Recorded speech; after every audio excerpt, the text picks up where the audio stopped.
umubare w'abahitanywe n'igitero cyo kuwa gatatu mu burasirazuba bwa Kongo hageze kuri 27 nyuma y'uko polisi ivuze ko yabonye indi mirambo mu mujyi wa Oicha.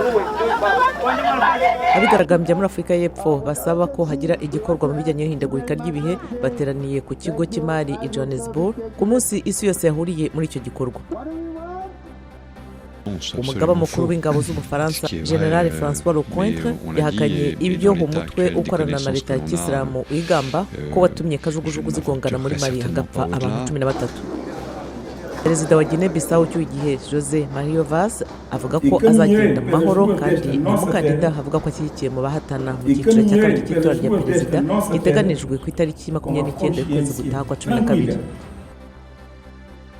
Abakorerabushake b'umuryango utegamiye kuri leta w'Abanyafurika y'Epfo ufite icyicaro muri Nigeria barakoresha ubuhanga bwo kuyobora abantu buzwi nka GPS kugira ngo bakore amakarita y'inzira yo mu mazi. Bizera ko azafasha kuvugurura ubuzima bw'abatuye ibice bikennye bya Lagos.